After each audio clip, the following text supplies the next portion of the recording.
예, 오늘 이 어제 말씀에서는 하나님께서 짐승들 중에 베헤못이라고 하는 강력한 수경 그럴까요? 반수, 반은 육지에서 살고 반은 물에서 사는 그런 괴물 같은 짐승을 예를 들면서 인간의 유한성과 하나님의 전능하심의 무한성을 말씀하셨습니다. 또 아마 그것은 하마 같은 것일 것이다. 많은 사람들이 그렇게 베헤못을 생각하지만 오늘은 하나님께서 또 다른 강력한 바다짐승인 리워야단을 가지고 그것을 주관하시는 하나님의 능력을 욥에게 가르치시는 그런 내용입니다.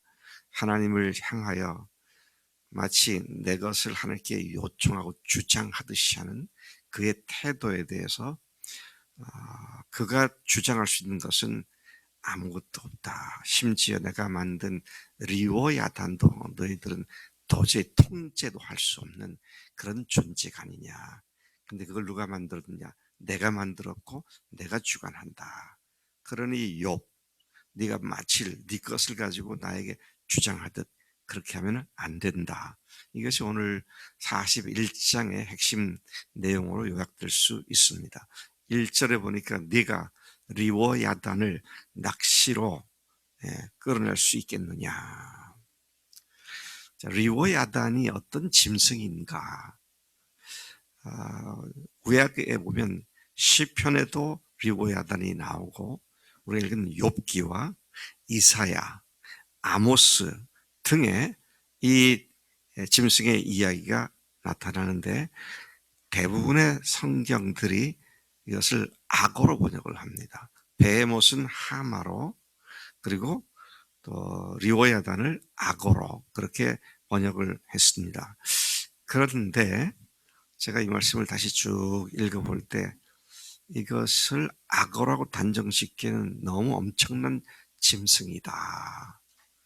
거기 보면은요, 그 어떻게 엄청난 갑옷 같은 비닐로 전신을 휘감았고, 또 사람이 창과 활과 물맷돌과 뭐 어떤 걸 던져도 꿈쩍도 하지 않고, 심지어 입에서 불이 나오고 코에서 연기가 나오는 이런 모습을 묘사하고 있는 걸 보면 단순히 악어라고 보기에는 다른 유의 짐승이 아닐까. 제가 생각을 해보니까 이 표현과 가장 유사하게 근접하게 우리가 알고 있는 짐승하면 아마 공룡의 일종일 것이다. 그런 생각을 하게 만드는 이 짐승에 대한 묘사들이 쭉 나오게 되죠. 자, 그래서 제가 한번 그걸 살펴보니까 7절에는 그것은 많은 창으로 그 가죽을 찌르거나 작사를 걸어 머리에 꽂을 수 없는 짐승.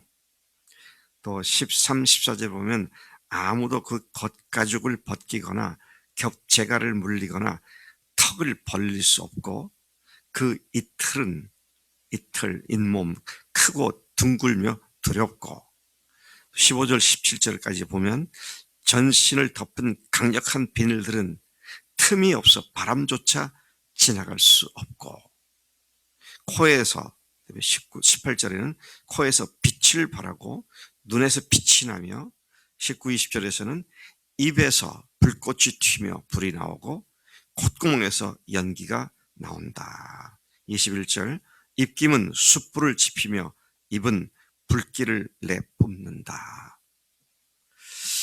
또 그런가 하면 22절에 보면 그 목덜미에서 강력한 힘이 나온다. 그 앞에서는 아무도 이길 수 없는 절망감으로 빠져들 수밖에 없다. 또 23절에 그 살껍질은 서로 밀착되어 탄탄하며 전혀 움직임이 없고 마치 쇠붙이가 딱 붙어 있는 것처럼 그렇다는 말씀이죠. 또 그것이 일어나면 용사라도 두려워 달아나 버린다. 칼, 창, 투창, 화살, 촉 그런 것들로는 그 몸을 찔러도 전혀 손상을 입히지 못한다.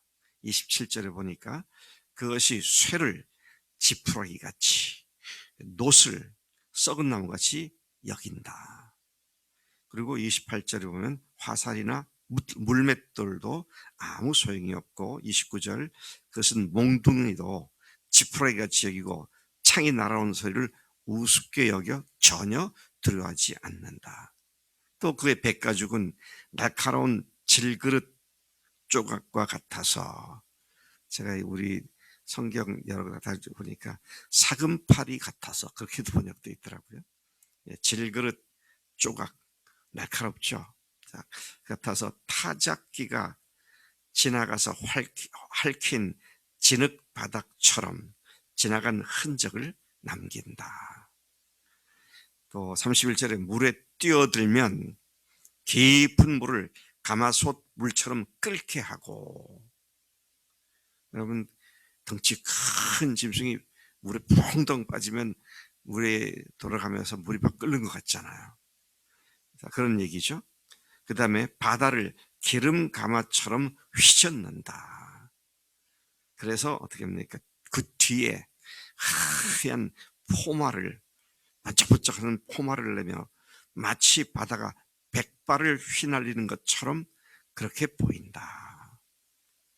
또 33절에 보면은 그래서 땅 위에는 그것과 겨룰 만한 것이 전혀 없고 그것은 처음부터 겁을 모르는 존재로 지음을 받았다. 그래서 리워야단을 생각할 때에는 모든 교만한 것을 우습게 여기고 그 거만한 모든 것을 앞에서 왕노릇하는 모든 것에 대장 노릇하는 그런 존재가 리워야단이다. 자, 근데 네가 그거 낚시질 할 수 있겠어? 혀를 묶을 수 있고 코를 꿰을 수 있겠느냐? 이거 누가 만들었는데? 내가 만들었고 처음부터 그놈을 나는 두려움을 모르는 존재로 만들었기 때문에 너희들이 그것을 목에 매서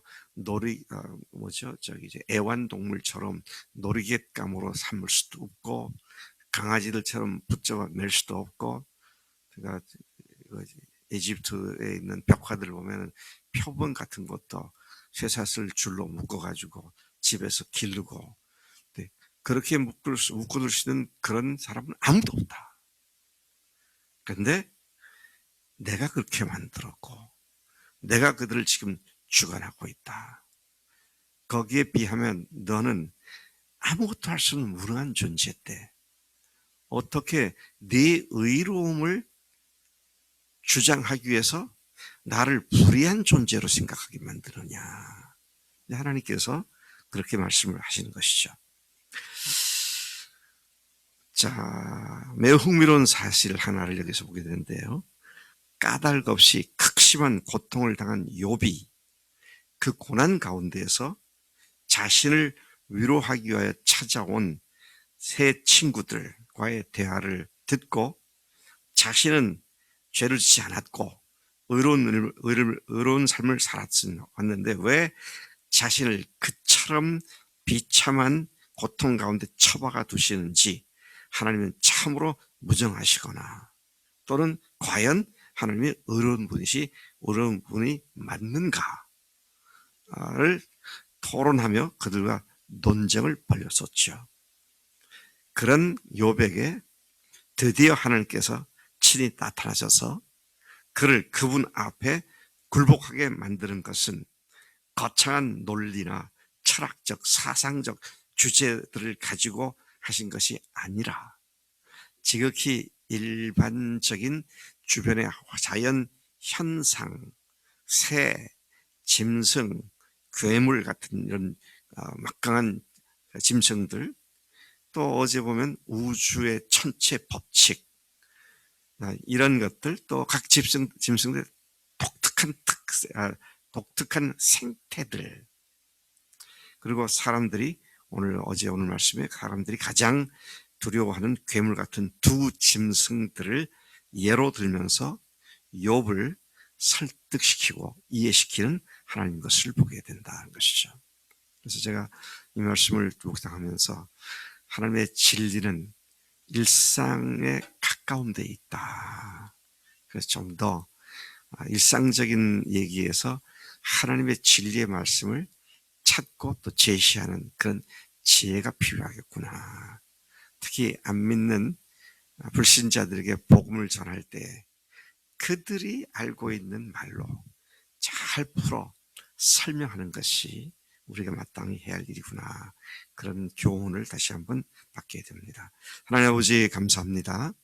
하나님께서 하신 일, 하나님께서 만드신 그 엄청난 일들과 또 그것을 지금도 막강한 권능으로 능력으로 통치하고 제어하신 하나님이심을 고백합니다. 하나님, 우리가 어떤 면에서도 마치 내 것을 가지고 하나님께 주장하듯 할 수 있는 것이 아무것도 없음을 고백합니다.